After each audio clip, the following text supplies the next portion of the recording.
Welcome to Superhero Leadership, the podcast that explores outstanding leadership through the lens of some of the most successful superhero leaders in business, sports, politics, the military, and public service. This podcast is for anyone who aspires to great leadership. I'm Joe Garner, the producer, and in this episode, I'll introduce you to our host, Peter Cuneo. Peter has experienced superhero leadership throughout his life and career, from serving as a naval officer during the Vietnam War to becoming the CEO of Marvel Entertainment. Peter has completed 7 business turnarounds in consumer products, media, and entertainment, and served on the boards of many public and private enterprises, often as chairman. Drawing from his list of what he considers to be 32 essential qualities for great leaders, in each episode of his podcast, Peter and his guest will offer actionable takeaways you can immediately implement into your life and career. So, let's meet Peter. Peter, obvious first question, why a podcast on leadership now? Joe, I've been giving talks, fireside chats, lectures, attending MBA program classes. I was asked to give a talk about leadership when I was the CEO of Marvel Entertainment about 20 years ago. I really had never thought, believe it or not, much about leadership or my leadership up until that point. And I got on a long plane flight to China, and I started thinking when I got on, what am I going to say? And at the end of the flight, I had come up with what I called the 28 essentials of what we're calling superhero leadership. Back then, I was calling it turnaround leadership because my career has been doing turnarounds for distressed companies. And that was the start of actually me thinking, every day, quite a bit about leadership, about my own personal leadership, what I was good at, not good at, and so on. And in those 20 years, I've noticed a tremendous decline in the amount of quality leaders that we have, not only in the United States, but around the world. I'm alarmed, frankly. I'm alarmed for the world. And as I get older, of course, I'm naturally interested in trying to leave something behind. So what I'm trying to do here is to use my experiences, the things I did right, and some things that I did wrong to get other people motivated to aspire to being an outstanding leader. And then talk about how that happens and what hard work you need to do to make sure that does happen. Why do you believe we're lacking in effective leadership today?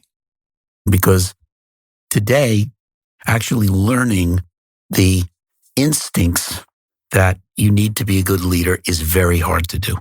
One is that I believe that one learns the instincts of leadership in guiding other people to successful ends, really largely by face-to-face interactions.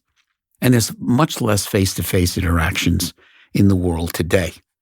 Let's take the internet, for example. The internet is, if you're on a Zoom call or some other meeting online, or even just a one-on-one, and particularly if it's someone you don't know or if just meeting, you don't really learn anything about them. You're not learning any real instincts. You're negotiating a deal or talking about a situation, but you're just not learning anything about how to deal, with other people. The internet, it's almost always impersonal in my experience. And even worse, the internet can be cruel. We have people saying things, terrible things they would never say to your face. And we all know that. But the internet allows them to be anonymous and to let sometimes some of their deepest, darkest moments come out, and get away with things. We also have, particularly in the United States, another problem. We have a celebrity-oriented, frivolous culture. Our heroes today are celebrities that I call non-celebrities. People are interested in them.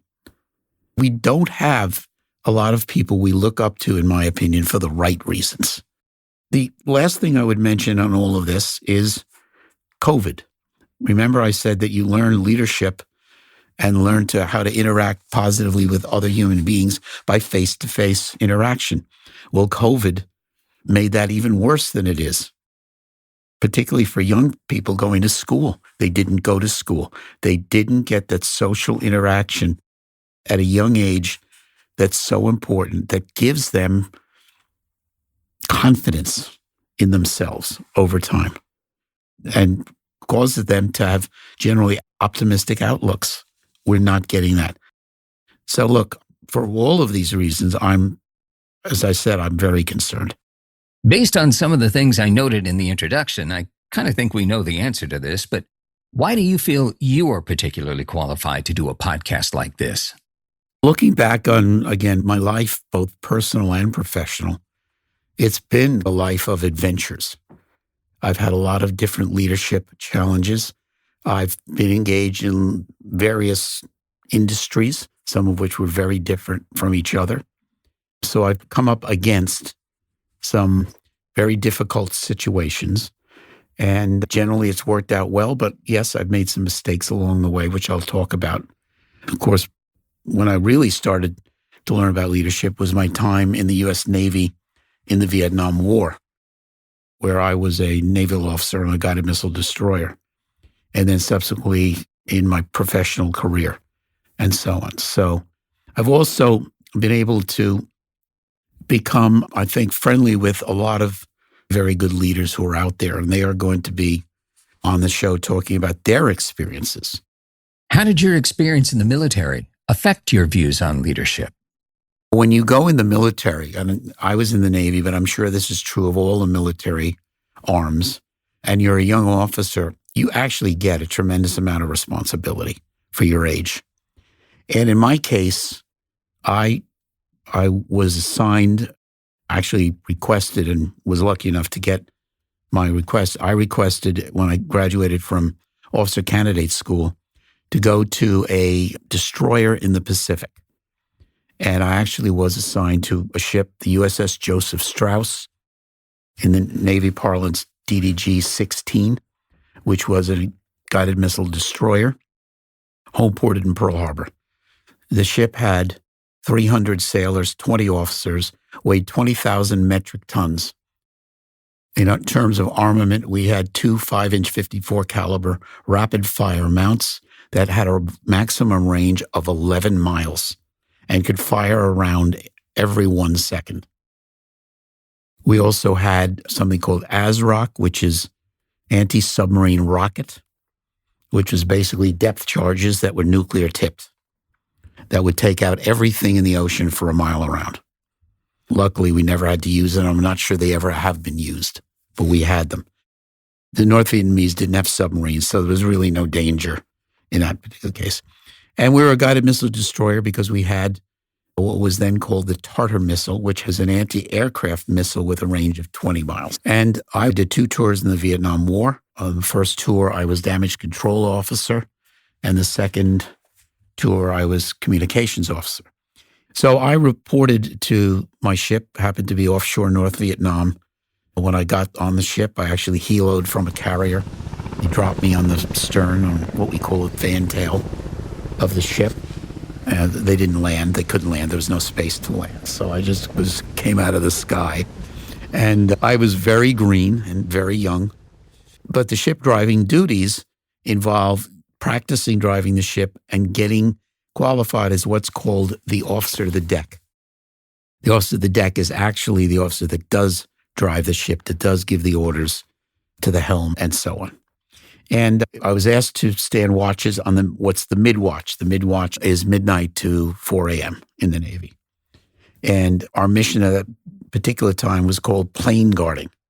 So when Navy carriers want to recover, or launch aircraft, they wanted a destroyer 1 nautical mile in front of the ship and another destroyer 1 nautical mile in trail. From midnight to 4 a.m, everything is very dark. You cannot see the other ships. And you're at something called darkened ship, because obviously that's just good protocol in a war zone. So it was about 2 o'clock in the morning. The officer of the deck basically was a very highly qualified person. He was what we call a Mustang. He had been an enlisted man before becoming an officer. And only the very best, of course, can make it from being enlisted to becoming an officer. And we suddenly got a call encrypted from the carrier telling us to take station behind the carrier. Now, the carrier is turning into the wind at flank speed, top speed. At that time for the carrier, it typically would be 35 miles an hour. We got to get as fast as we can, 1 mile directly behind, because we're lifeguards and aircraft are coming back from over North Vietnam. Some may be hit, some may be limping back to the carrier, and we needed to be there. It was a life and death situation. We never knew if any aircraft were hit, and thank God this particular night no one was, but we still needed to get to station quick. The call came in and the officer of the deck did a quick relative motion calculation, and basically he gave new orders to the helm and to the engine order telegraph for speed. And the captain was asleep and he was groggy. He woke up, he did his own calculation, and he countermanded the orders of the officer of the deck. And I knew right away, even though I was completely inexperienced, that something wasn't right. And the officer of the deck was saying to the captain, I think you should do that calculation again. The captain said, no, I got it. It's good. And I'm not kidding, about 1 minute later, we almost cut the other destroyer in half. And as we loomed up about to hit this other destroyer, the captain yelled, hard right rudder. The only time in my Navy career, which was 3.5 years, that I heard hard rudder given. And we just managed to avoid a catastrophe. So the next morning, everybody on the ship is buzzing. The sailors are wondering, is this captain going to get us killed? Can we trust him? The officers were, although they wouldn't admit it so readily, they were thinking the same thing. And the captain did something extraordinary. He called a meeting of all the officers in the officers' dining room, the ones that weren't on watch. And he said, last night I made a mistake. I want to analyze the situation completely so it never happens again. We took about an hour, and as I sat there watching the faces, the body language of all the other probably 15 officers in the room, I saw them go from, can we trust this guy, to, we will die for him. I know this seems hard to believe, but what was happening was that he was saying effectively, I don't care about my career. I may get written up in the ship's log. This might even be reported to my boss. But what I do care about is the safety of everyone on this ship. And I'd gone into that with the thought on leadership that you never admit you made a mistake. Strong leaders never admit. Today, of course, and since then, I believe the exact opposite. And I never forgot that, what I saw happen. And so that's one of my 32 essentials that I've written up. And it came from that situation when I was 23 years old in the war. And that captain, not surprisingly to me, eventually years later, was promoted to admiral. As your producer, I'm privy to some of the guests you've invited to be a part of the podcast. What are the things that we can learn from your guests? The very first thing I think about when thinking about other people and even evaluating people for jobs and what have you is, have they overcome in their lives? Have they had difficult situations, personal, professional, that they overcame? Our listeners can go to our website and see my resume, and it'll read pretty good and so on. I don't put my failures on my resume. Nobody does. But we all fail because we're human. We all do. And to me, it's about how people handle that situation, how they come back, how they overcome. Because those are the kinds of people that I would want to work with and frankly have as friends. Because so many people can't handle even the most modest setback. So all of the guests that I'm having, as our listeners will see in their resumes and in our talk, you will see that they coped with difficult situations and how it turned out and what they learned from it. And so that's the very first thing, Joe, that I look for. Your most famous corporate turnaround was Marvel Entertainment. How was your leadership perspective affected by your time at Marvel? First of all, when I was asked to become the CEO of Marvel had just basically recovered from bankruptcy. And I didn't know anything about the motion picture business or comic book business. That turned out to be a plus, by the way. And the 32 Essentials talk to some of these factors that I just mentioned, because good leaders can cope in just about any change in environment or industry or whatever. When I got there, people often ask me, why has Marvel been so successful? He went from bankruptcy to selling to Disney 10 years later for $4.5 billion. The reason was our culture. And that's the value system of the organization. What matters to the organization? What's important? What's right and what's wrong? And in all my 7 turnarounds, the culture was always wrong when I got there. And changing a culture is maybe the toughest job any leader has. I'm addicted to the beauty of successful teamwork. I just am. I get a big rush out of success that comes out of that. So at Marvel, of course, they've been in bankruptcy. Talk about culture being not right. Some of the best people have left, of course, because they could during the bankruptcy. And bankruptcy is a lot like chemotherapy. Because when you come out of bankruptcy, your financial woes and other problems are cured, but they're usually not. The financial setup is what the creditors would agree to, not what's perfect for this new company coming out of bankruptcy. Looking at chemotherapy, you've lost all your hair. You're very weak. It's a direct correlation. So that was the challenges that I was facing. And happened with the culture is the culture became, and I had a lot of support for this, and a lot of the board members believed in this too, a lot of the senior management that we had and some that we hired. Our culture was going to be, we will change the rules of the game. We are not going to run our business the way Hollywood does normally for making movies. We're going to change the way we approach the comic book business, and we're not going to give in. And there are lots of stories that illustrate what we did that was completely different and upset a lot of people, by the way, outside the company. But that's why ultimately Marvel was successful, because we changed the rules of the game. And we wouldn't do the silly, crazy things that we saw happening elsewhere in the industry. And we were controversial. And a lot of people didn't like us. That's another one of the 32 essentials. If you're going to be an effective leader, you have to be comfortable understanding that you are going to upset a lot of people. And there's no way you can make everybody happy. I'm okay with it. I'm fine. And lastly, Peter, who do you believe can benefit the most from listening to this podcast?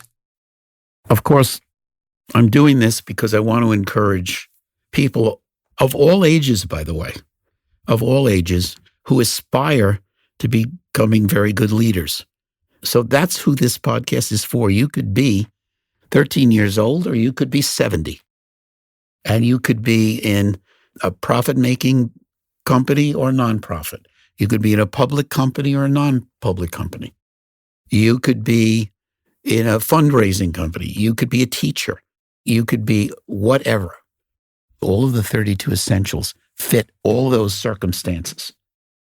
And the nice thing about this 32 essentials is you can grade yourself and you can grade other people. And you can, if you're honest with yourself, say, okay, I'm real good here. I give myself an A, but frankly, I'm weak here. I'm a D+. I got to work on this. I've been self-grading myself for 20 years. And I'd love to tell you, I give myself an A on all 32. There's some things, unfortunately, no matter how hard I try, my best grade is a C. It just is. And I keep trying and I make some progress, but I'm never going to be a perfect person because human beings aren't. We just aren't. But we can sure try. We can overcome, as I said. So anyone who's interested in learning leadership, overcoming this situation we have where it's very hard to learn leadership. By the way, if you're good at leadership, you will crush it because you have no competition. You are going to have, generally speaking, a very happy life, personally and professionally. Yes, you'll of course have challenges, but on balance, you're going to do very well. So that's who I really firmly believe can benefit from our podcast. Let me take a minute to talk to you about something very unique that I think you would really enjoy, particularly if you have an interest in wine. The Cuneo family founded a very unique company about 6 years ago, and it's a wine company. And the name of the company is Blendtique, and that's spelled Blendtique, Blendtique. One of the things I've learned in enjoying wine over the years is that the best red wines in the world are actually blends of more than one grape. So we created a company that makes what we call a wine blending kit. And in the kit, we have 4 different varietals of red wine. We have Cabernet Sauvignon, we have Merlot, Shiraz, and Grenache. And these are all in half bottles. And also in the kit, you get a flask, a pipette, and instructions for how to come up with your own red wine blend. Our wines are actually very high quality wines. We source all the wines from the best producers of wine in the Central Coast of California. We love the idea that we can bring something special to wine lovers around the world. So please check out the company online. Company again is Blendtique, Blendtique, or you can go to our website, petercuneo.com, and then you'll find a link there directly to Blendtique. And by the way, please stick around till the end of today's episode. Blendtique's CEO, Billy Dim, will be on with a special offer for all you wine lovers. Thanks very much. One of the unique benefits of this podcast is your ability to make Peter a part of your leadership team. Peter's looking forward to sharing his experiences with fellow leaders in businesses of all sizes. If you have a particular business concern or challenge, Peter wants to help. So send your written or recorded question to peter@shlpodcast.com. That's Peter at SHL for Superhero Leadership, podcast.com. Here is this week's question. Hi, my name is Margaret. I'm actually calling from a not-for-profit organization where I'm the director. And what I wanted to know is we have to be mindful, obviously, of every penny as we're fundraising and we're relying on donors. So when we set up our structure, we try to keep our payroll as low as possible. And it is hard work that we ask our people to do. So how do you recommend keeping morale up when we can't offer a super high salary? Margaret, thank you very much for your question. The kind of challenges you have are the same kind of challenges you'll find in many other businesses. And I certainly had these challenges coming in as a CEO to a turnaround. I'm walking through the door. The company is weak financially and weak in maybe other ways as well. Cannot afford to keep everybody, unfortunately, in some cases. So people are nervous about their jobs, period. But also, we're obviously not going to be laying out big salaries and so on. Now, the way I would overcome that are basically providing other incentives. One thing I would recommend you do is when you have success, celebrate that success publicly. Celebrate the fact that the people working there are doing a great job. I was in a company and talk about changing the culture. This was a company where new products were very important. You had to have a lot of new products every year. And unfortunately, historically, people that worked on new products, they didn't have a good track record. Many failed, and those individuals in some cases were demoted or let go. So no one wanted to work in new products. Yet new products represented the future of the company. So think about the culture being 180 degrees off, okay?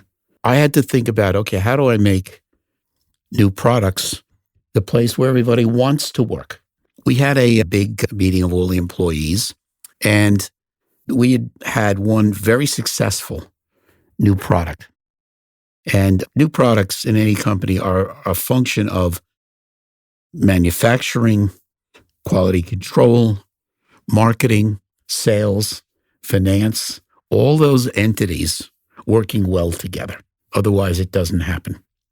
And the way we were organized, we had teams, interfunctional teams that got together on a particular new product and so on. And right before the meeting, I had the head of human resources in my office, and I said to him, I want to give everybody a special check. There's 6 or 7 people, and I want the whole place to see that basically, if you do a good job on a new product, you just got an extra check. Now, in my heart, I really believed what really would matter was not the money, but it was the acclamation in front of their peers that would really make people feel good. The head of human resources said, we can't do that because there'll be a lot of other people who feel they did a good job, but they're not getting a check. And this will backfire on you. This will be bad. By the way, I fired that person a month later, but that's another story. I said, give me the checks. I went out and the place was in shock. I called these 7 people up. They didn't even know why, in front of everybody. And then I mentioned the great success we'd have with the new product and that how important new products were to us. Oh, and by the way, here's something a little extra for all of you. I didn't even say the amount. So I will tell you 6 months later, because it takes time to change culture, everyone wanted to be in new products.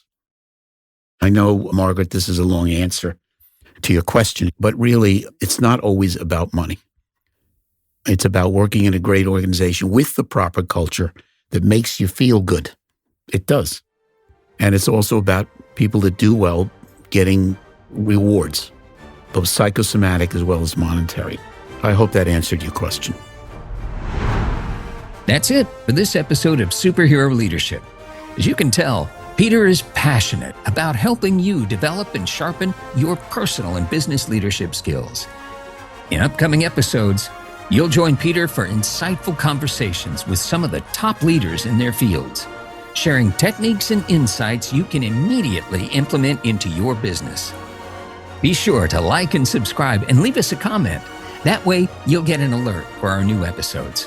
Be sure to meet Peter right back here for Superhero Leadership. Hi, this is Billy Dim. I'm the CEO of Blenteak Wine Company. I want to thank my partners, the Cuneo family, Peter Cuneo, for allowing us to share this remarkable concept with you. It really allows people to create and design their very own private label wines from the comfort of home using this extremely interactive, fun, and experimental blending kit that we've created to bring to your houses, to your friends, to your businesses. And it allows people to really engage wine in a unique way.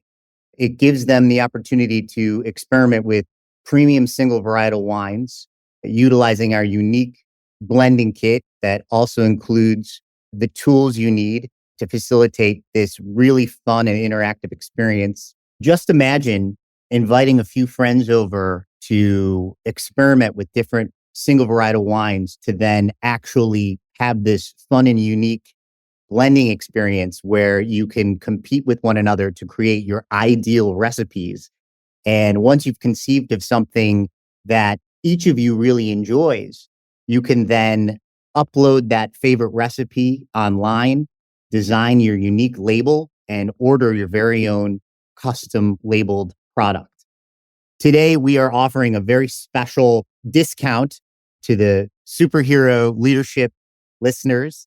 You can visit us through petercuneo.com and find the link, or you can go directly to blenteak.com/SHL, and you can enter code SHL for a 10% discount on your blending kit. So we would love for you to give Blenteak a try. Visit us online today. Again, blenteak.com, and enter code SHL and enjoy your blending kit as a great gift item or one that you get to enjoy and experience wine in a completely unique way. Thanks for your time.